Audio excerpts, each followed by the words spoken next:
Вести на Канал 8, добро вечер. Нов кредит од половина милион евра планира да земе општина Кочани за реализација на градежните активности.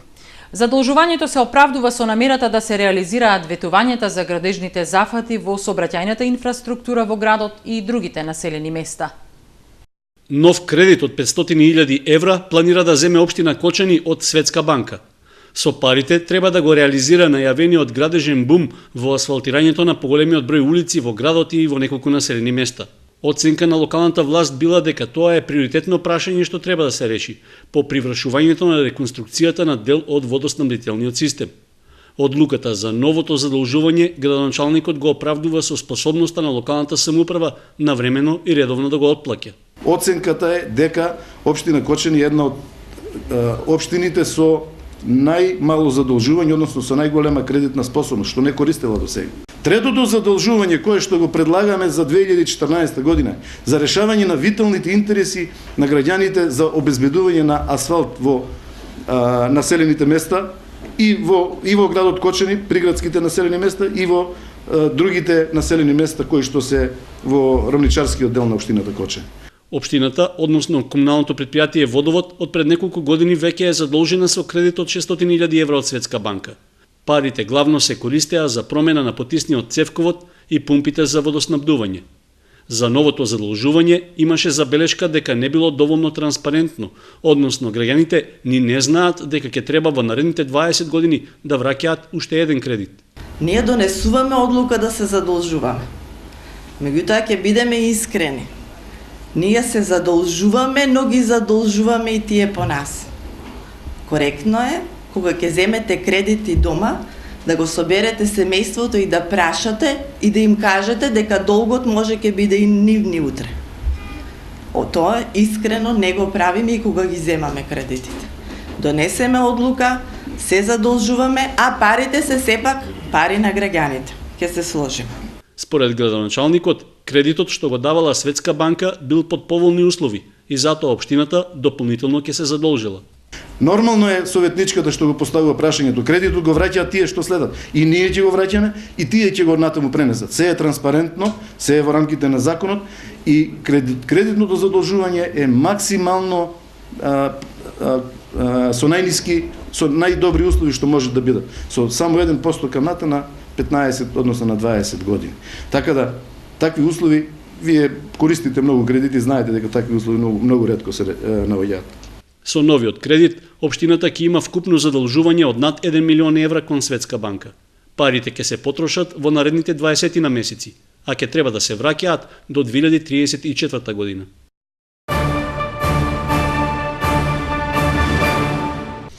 Одрони од камење на патните правци Штип Кочани и Превалец Берово. По дојава од сообраќајната виничка полиција, екипи на Македонија Пат интервенирале на двата патни правци.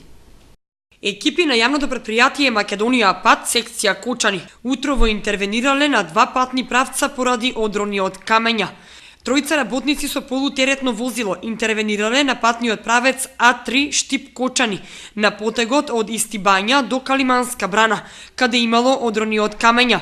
Посебно интензивно паѓање на камења имало на така наречената црна точка или остра кривина на споменатиот патен правец, каде по дојава на сообраќајната полиција од Виница, екипата на Македонија Пат интервенирала веднаш. Застој на сообраќајот поради одроните немало и по интервенцијата на службите патиштата се расчистени, информира раководителот на Македонија Пат, секција Кочани, Владко Јорданов. Одрони имало и на патниот правец R1304 Превалец Берово, поточно на местото од 20 до 24 километар или познато како непрегледни кривини, кај викенд на селбата Предобозна. И таму екипите на Македонија Пат по дојава на виничката сообраќајна полиција интервенирале и ги исчистиле ситните одрони. Прекин во сообраќајот немало, а ниту пак се јавила потреба од поставување на сообраќајна сигнализација, туку сообраќајот бил рачно регулиран.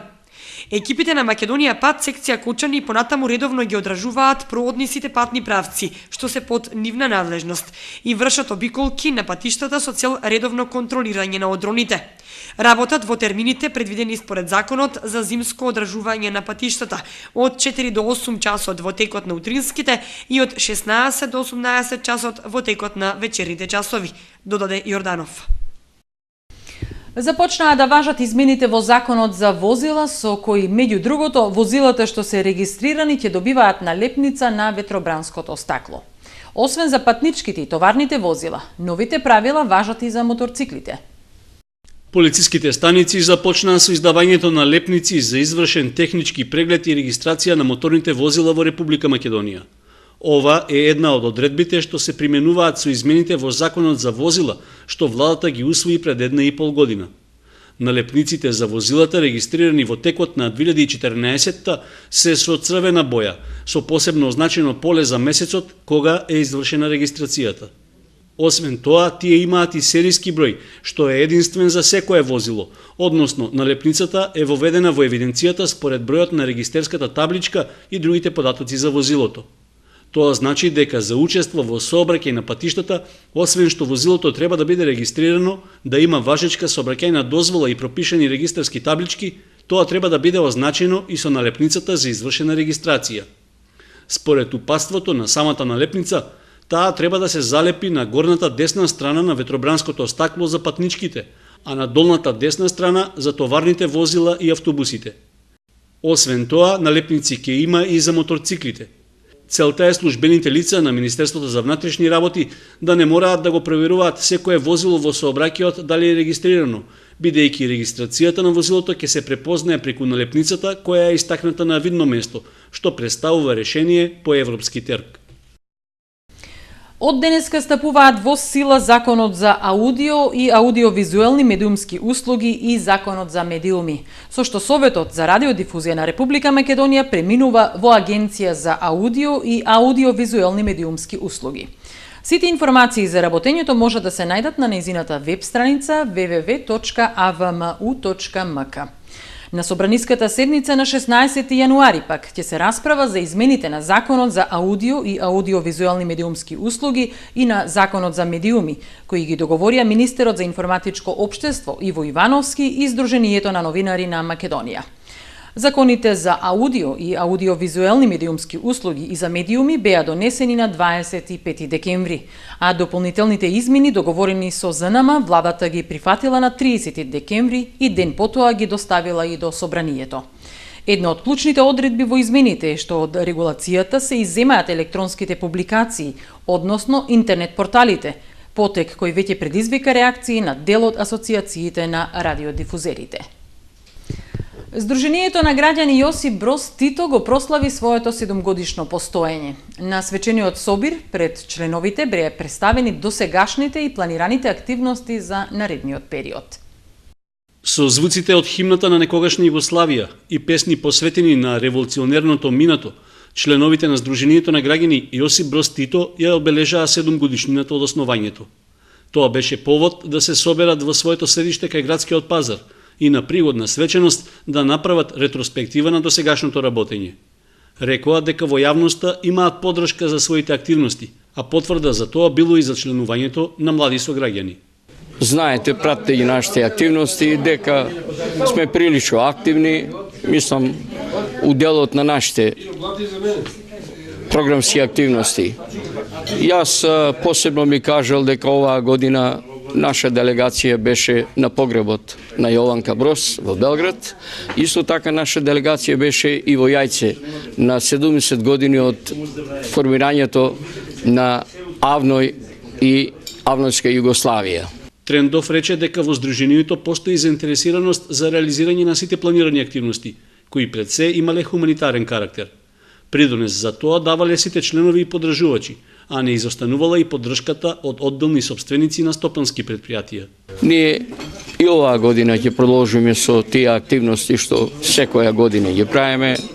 Тоа се евентуално зависно од, мислам, средствата, можеби спортски активности, можеме да организираме и крводарителска акција и се надевам дека и тоа ќе го со ваше мислам, пратење, информираме јавноста што, кога, како и исто така како и секоја година 4. мај на гробот на Тито, на нашиот патрон во Белград и евентуални други тековни активности кои што ќе ги имаме во текот на годината. Членовите на Сдруженијето се горди што тие се единствените регистрирани во Македонија и се најактивни во зачувувањето на делото на Тито. Во изминатиот период редовно го посетувале неговиот гроб, а за време на престојот во Белград имале средби со слични здруженија од поранешните југословенски републики. Радуваме тоа дека, еве као пример ќе истакнам, тука е Владко од Соколарци, кој што е и самиот млад, а и кој што десетина млади членови од Соколарци зачини, што е покажува една најголема активност у дело на Сдруженијето, така да јас сум рекол, ако се ангажираме ние сите, нашето членство во секој случај ќе се зголемува. Трентов рече дека иако неколку пати побарале општината да им обезбеди просторија во која би ги одржувале состаноците, засега не добиле потврден одговор. Затоа ја користат кафеаната Плава ружа во градскиот пазар како главно седиште и место од каде започнуваат сите активности на Сдруженијето.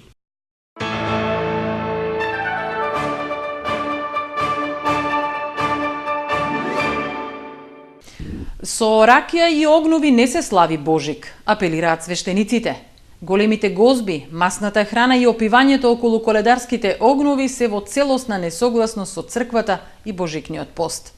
Литургии и молитви по повод празникот ќе се одржат и во Кочанскиот храм Свети Великомаченик Ѓорѓи.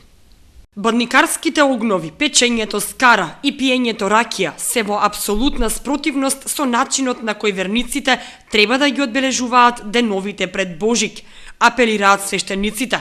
Гозбите и пиењето околу коледарските огнови се во целосна несогласност со црковното предание и Божикниот пост, велат свештениците од Кочанската црква Свети Великомаченик Ѓорѓи. Во никој случај огновите немаат предност пред големиот празник, реѓањето на нашиот Господ и Спасител меѓу народот познат како Божик. Значи овде нема компромис. Значи најглавен празник е Божик, додека коледарските огнови се еден начин на прославување, кој што како што кажав, значи не се косат со каноните на црквата, но она што нас како свештеници не загрижува е однесувањето на на христијаните на таквите средби. А знаеме дека многу пати, не секаде, но на таквите коледарски огнови, освен масите што се преполни, тоа пред се со мрсна храна, таквите средби преминуваат, почнуваат со славење на Бога, но завршуваат со опијаните луѓе, со пијанки, со недолично однесување токму во самиот финиш на постот, кога што треба засилено да се молиме, да се подготвуваме за света причеста, не да го завршиме постот со пијанство. Посната бадникова вечера, која треба да го сплоти семејството, е заменета со малските огнови и култот на греаната ракија. Обичајот и со бадниковото гранче не е дел од македонската традиција.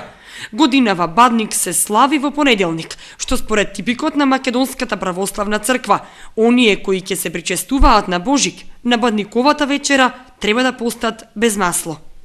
Оваа година според типикот се паѓа во понеделник, но со благослов и допуштање на неговото високо преосвештенство митрополитот Брегалнички Иларион, тој благословува и разрешува, значи на овој ден да се користи, заради празникот да се користи зетин, но сите оние кои што се подготвуваат за причест доколку можат да го постат според типикот, односно без масло. Еден од најголемите христијански празници, раѓањето на Христос во Кочанскиот храм, ќе се одбележи со молитви и литургии. Во вторник, на денот на Христовото раѓање, ќе се служи света литургија со почеток во 8 часот. Литургии ќе се служат и на вториот и третиот ден на Божик. На вториот ден, кога се слави собор на Пресвета Богородица, на литургија најавено е присуство на митрополитот Брегалнички, господин Иларион. По повод предстојните празници Бадник и Божик, градоначалникот Радко Димитровски упати честитка до граѓаните од општината. Почитувани сограѓани, во пресред на еден од најрадосните празници, дозволете ми од моје лично име и од името на општинската администрација да ви го честитам големиот христијански празник, раѓањето Христово, Божик, и да ви посакам во добро здравје, радост и среќа да ги поминете празничните денови. Божик Повеќе од кој било друг христијански празник ги собира семејствата заедно на една трпеза и го слави семејството, животот и вербата во Бога. Христовото раѓање нека ни внесе мир и спокојство во срцата, добрината секогаш да биде во нас и нека не води понатаму низ животот, да бидеме луѓе кои градат вистински христијански вредности, меѓусебно почитување и солидарност. Во духот на пораката на овој празник на светлината, дозволете ми уште еднаш да посакам Божик да ни донесе поголема толеранција, меѓусобно почитување и разбирање, повеќе спокој и благодет за нашата земја. Нека има многу здравие и радост во семејствата. Честит Божик и за многу години.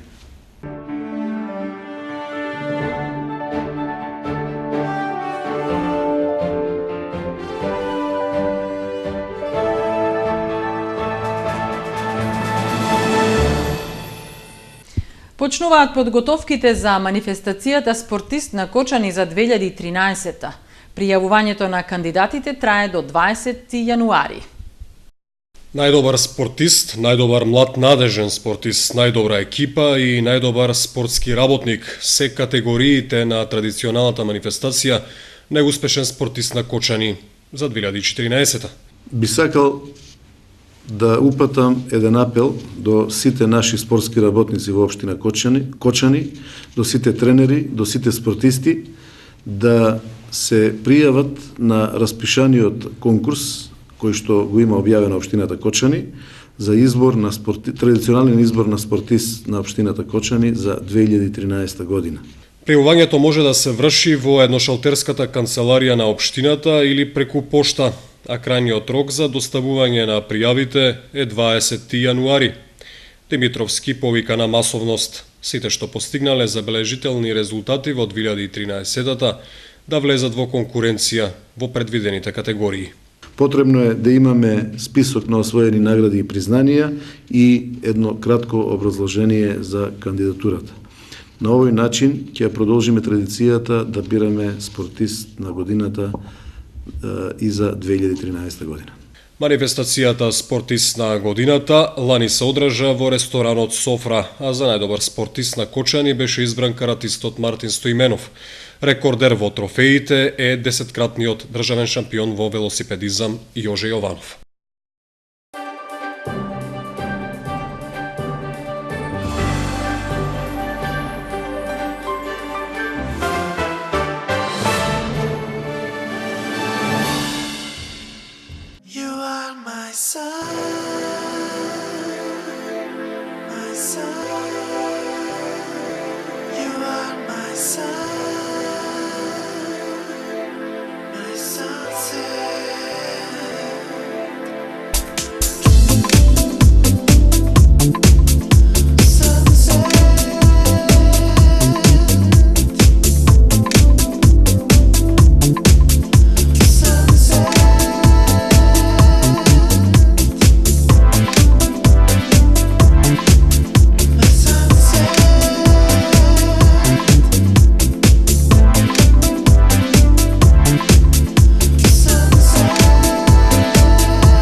Ова беа вестите на Канал 8. Ви благодариме за вниманието со кое не следевте.